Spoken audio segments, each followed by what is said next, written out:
Hello and congratulations on getting access to this video course on Facebook retargeting.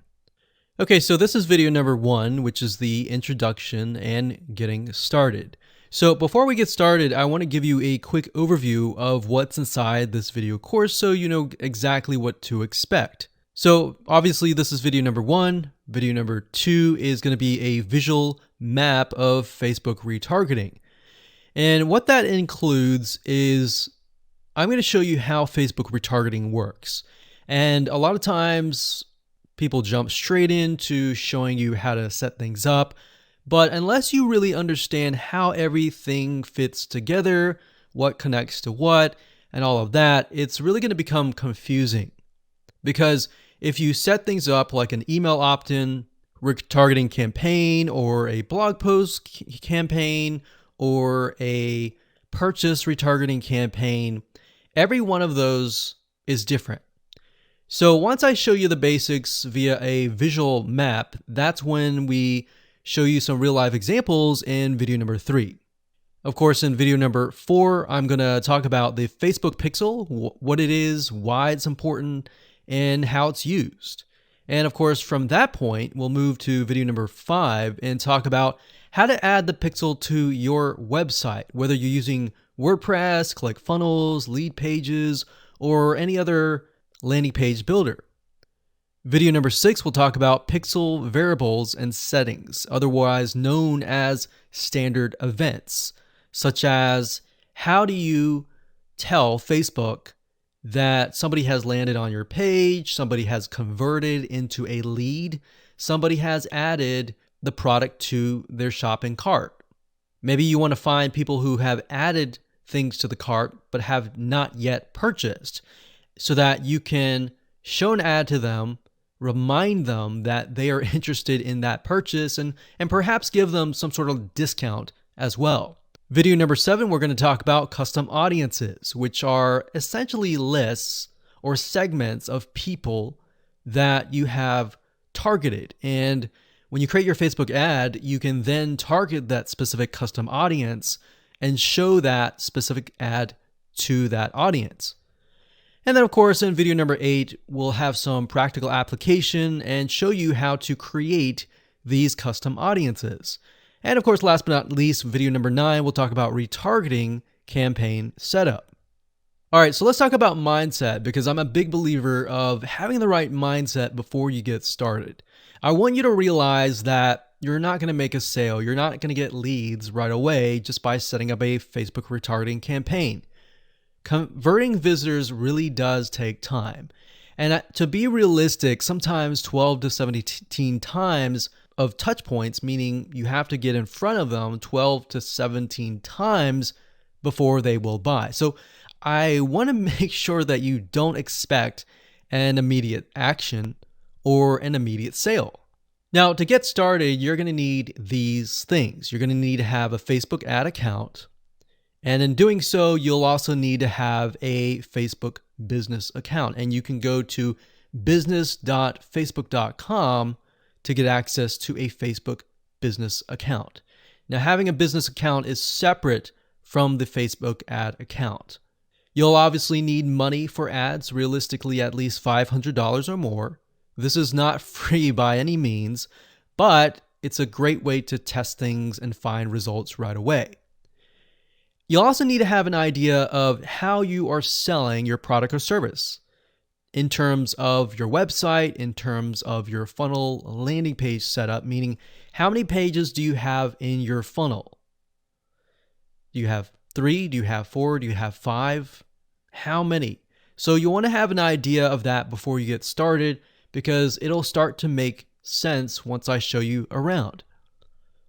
And of course, you'll need to have some sort of mind map or flowchart software. And the reason for that is it will help you be able to map things out, map your own plan of attack out, so that you will be able to successfully implement everything that we're teaching you.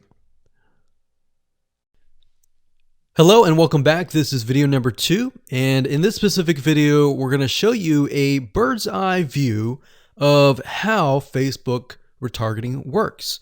So you may have a general idea of how Facebook retargeting works, but my goal here is to kind of give you a visual mind map of how all the pieces connect together. Because if I jump in and start showing you to do this, to do that, and I don't explain what things are and why things are important, I know that you will get confused, and I don't want to overwhelm you, so that's the goal here. So let's dive in. Obviously, this is going to be the visitor, and the visitor comes to a website, a landing page, whatever page that you want. Let's say that it is a blog post, and it could be a specific blog post. It doesn't matter. So they visit this blog post, and on the blog post, in order for us to know that they visited the blog post, there's going to need to be a piece of code. And that piece of code is called a Facebook pixel. Now, I'm not going to talk about that right now, but all you need to know is that the Facebook pixel tracks them. I'm going to talk briefly about the Facebook pixel later on because it can get kind of technical. So all you need to know right now is a piece of code that tracks them. It lets us know that they have visited this particular blog post. Now, bear in mind that if you want to learn how to set things up with different scenarios, what do you do with an opt-in page? Or what do you do when you're trying to get somebody to fill out a form? Or what do you do when you're trying to sell a product? Well, I'm going to talk about different real-life examples in the next video. All right, so just keep that in mind. Let's just talk about the basics. Okay, so from this point, let's say it's a blog post, and maybe in this situation, what we want to do is whenever somebody visits this particular blog post, we want to create an audience specifically for this. All right, so whenever somebody visits here, they are going to have the Facebook pixel there, and then this visitor essentially will be added on this part to a custom audience. All right. And don't worry, we're going to explain all of this later on.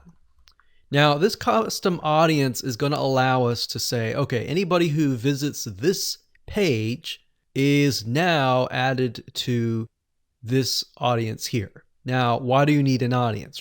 Well, you need an audience because when it comes to trying to put ads up, so let's put this up. Let's do a Facebook ad.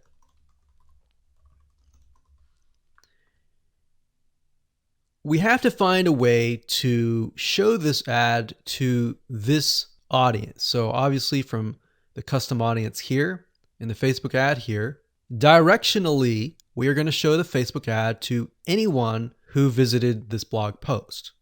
So this is a very, very basic Facebook retargeting.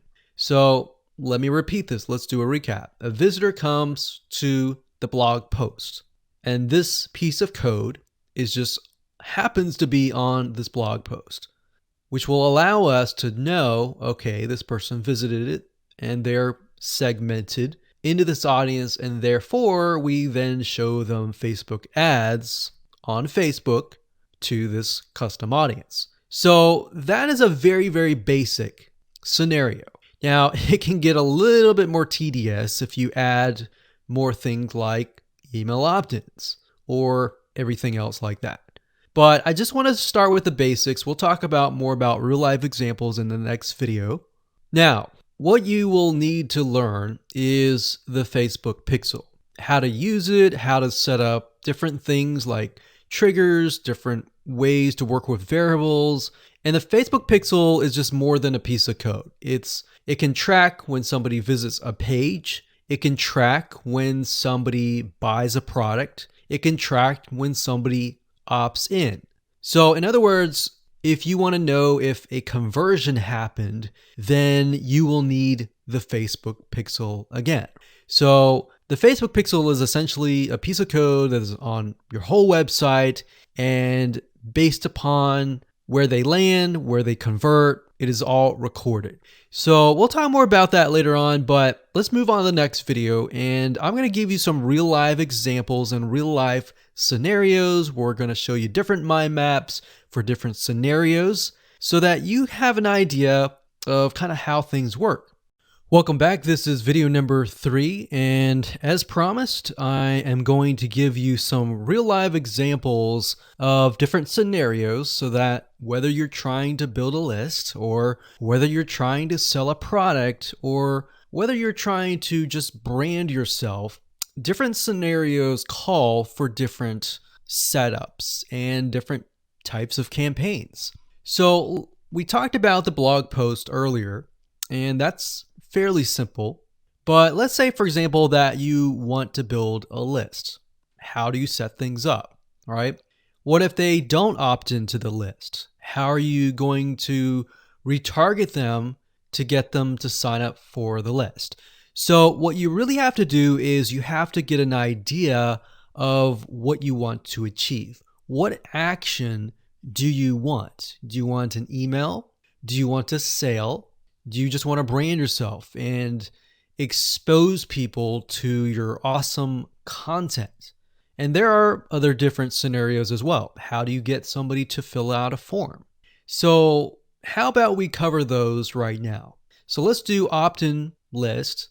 So let me jot this down so we don't forget. So we're going to cover next. So we covered blog post. We're going to cover email opt-in, a sale, and perhaps a branding. Yeah, blog post is actually branding.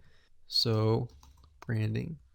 Now you could go further and show them ads of other related content as well.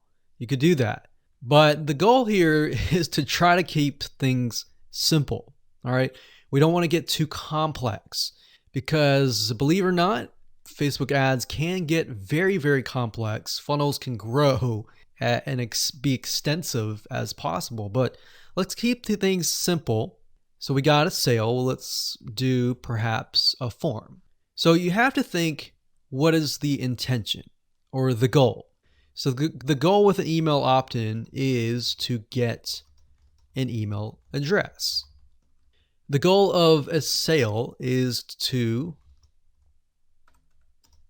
obviously get someone to spend money. So getting somebody to pay. So get someone to buy. And then with the form, you want somebody to fill out the form. Now you also have to think, okay, what happens when somebody completes the email? What then happens? How do you convert?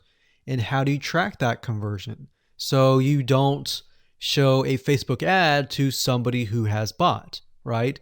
So it's kind of an if, then, else. If this happens, then this happens. If this doesn't happen, then this happens, right? So let me explain. Let's do an email opt-in. All right, somebody comes to a landing page. So we'll call this the email capture page. And then, of course, there's going to be a Facebook pixel on this email captured page. Now, I'm going to remove these because it's going to get a little bit longer. And I'm going to delete this. I'm going to actually copy this back, but we're going to move this over here. So if they fill out the email, what is after that? All right. What is after that? So after that, depending on how things are set up, if you got it set up with double opt-in confirmation, which means they have to check their email address and click the link and all that, and it goes to that page, or they fill in the email and it immediately directs them to the next page. Whatever the page is, we'll say page 2. This could be where the freebie is located. And you're going to need to have another Facebook pixel on that page, right? So if you think about it, the Facebook pixel needs to be on this page. Now, the only reason why we would want to show a Facebook ad is if they came to the email capture page, but they did not give us their email, right? In other words, if they did not fulfill the action, then you need to show a Facebook ad. If they did fulfill the action, you don't need to show the Facebook ad, unless, of course, you're selling a product. But like I said, let's keep it simple. So from this point, they either give us the email and then they land on this page. And this Facebook pixel will need to, we'll call it a conversion, and it will need to let us know if it actually converted. Now, if they did not, so we'll put over here,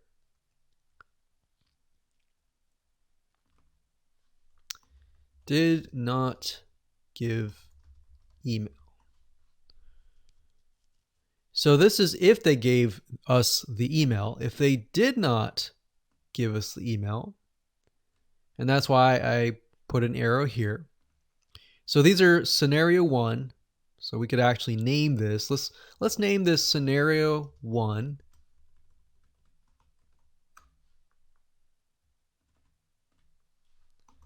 In scenario 2.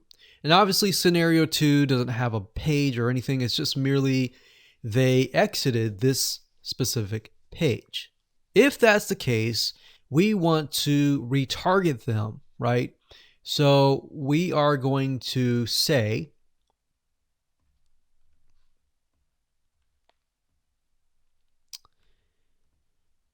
if they did not give us the email, then we're going to put them into a custom audience.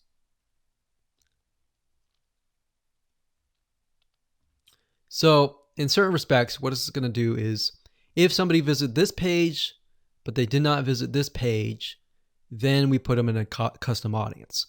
If they visited this page and this page, then we do not retarget them. Now, it's going to be a little bit more easier to understand when I visually show it to you. But I just want to give you a bird's eye view here. So at this point, they did not give us the email, so therefore we add them to custom audience, and then we show them a Facebook ad. Now we could add those who signed up into another custom audience as well. So let's say we want to build a list and then we want to retarget them with a lot of great content or a product, for example, that we sell within the email. So different scenarios will require different setups. So that's one setup. That's an email setup. So not only are you setting things up for if they fill out the email, but if they do not fill out the email. So the next thing we have is a sale. So you'll notice that it's actually very similar. If a visitor comes to a page, and this page can be the sales page, and of course we pixel them, and then they either buy or, so scenario, they buy, and that is a Facebook pixel conversion, or they do not buy, and then we add them to a custom audience and we show them a Facebook ad for the goal of trying to get them to buy. Maybe they're not ready to buy, right? So you could show a Facebook ad of free content that is related to the sales page. Because most likely if they visited the sales page, they're interested, they're just not sure, right? You could show them a Facebook ad to a coupon. So there are many different ways of doing this. So now you can kind of get an idea. It's very, very similar from the email to the sale. Any type of conversion, it's very, very similar. So now we have a form. So let's see here. We got sales page here. And let's do a form. So they come to the form, and our goal is to get them to fill out the form. So we got a Facebook pixel here as well. Of course, scenario 1, they fill out form, and then we have a Facebook pixel, and we're able to track that they did fill out the form. And scenario 2, they did not fill out form, so we want to retarget them with either really good content or something that speaks directly to them to try to get them to come back and fill out the form. And that can be the Facebook ad. So as you can see, anytime you have a action, it actually becomes very, very similar in the setup. So now that you have a better idea of the different real life scenarios and examples, let's move on to the next video and talk about the Facebook Pixel, what it is, why it's important, and where to get it.